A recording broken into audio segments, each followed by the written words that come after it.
नमस्कार दोस्तों, आज मैं आपको सुना रहा हूँ अर्चना सक्सेना जी की लिखी कहानी हौसले की उड़ान।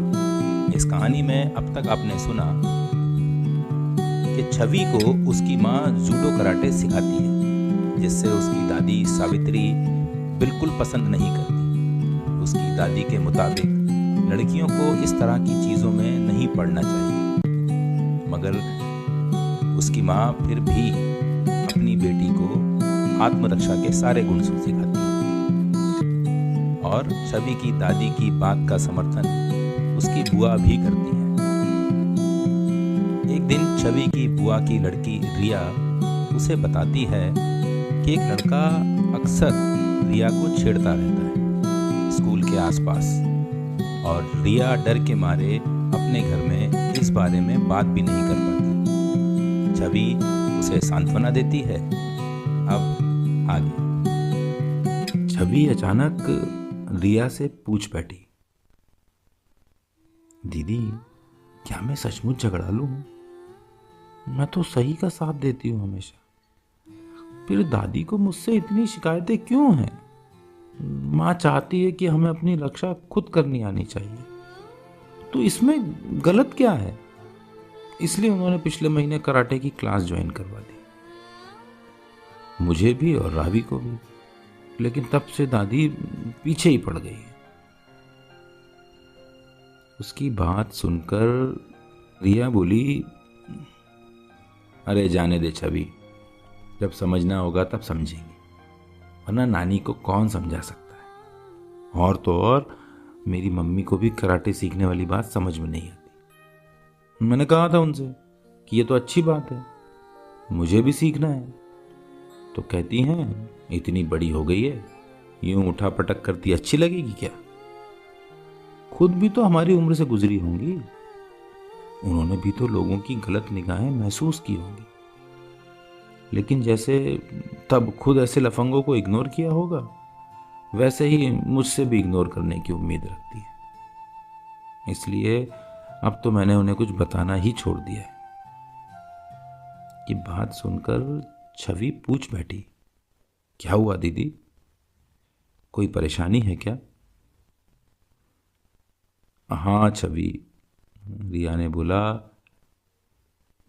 किसी से कहना मत, पर आजकल एक लड़का मेरे पीछे हाथ धोकर पड़ा है। जहां भी जाती हूं वहां पहुंच जाता है। पता नहीं उसे कैसे पता चल जाता है, जब तक फोन भी करता रहता है। कभी कभी तो बहुत डर लगता है छवि। अरे ये भी बुआ को नहीं बताया आपने? कैसे बताऊं, वो तो मेरा घर से निकलना बंद कर देंगी।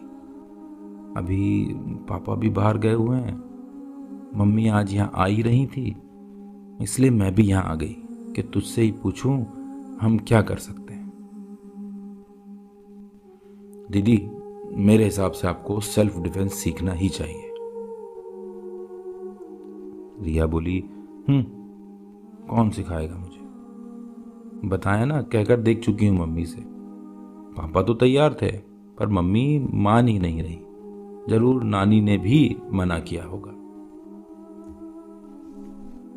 रिया को उदास देखकर छवि बोली, ये तो ठीक कह रही हो दीदी, चलो टेंशन मत लो, सोचते हैं कुछ इस बारे में।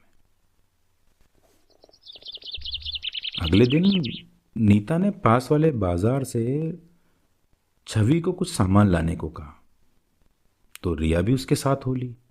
दोपहर का समय था।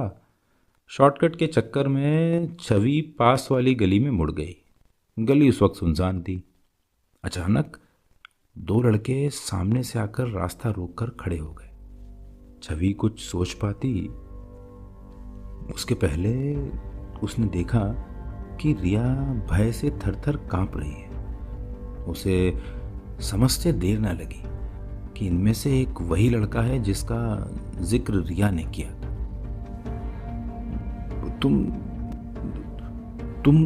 तुम यहां? बड़ी मुश्किल से रिया बस इतना ही बोल पाई।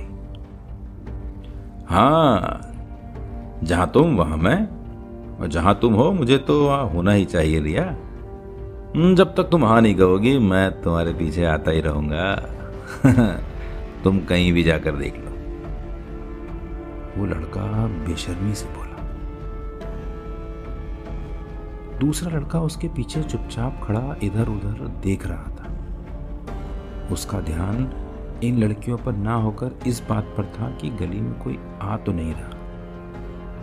छवि ने स्थिति का संपूर्ण जायजा लेने में पल भर भी नहीं लगाया और जेब से तुरंत मिर्ची वाला स्प्रे निकालकर पीछे वाले लड़के की आंखों में डाल दिया। रेडियो सेज 89.6 FM पर आपसे रूबरू है शो किस्से जिंदगी के विद नितिन राठौर।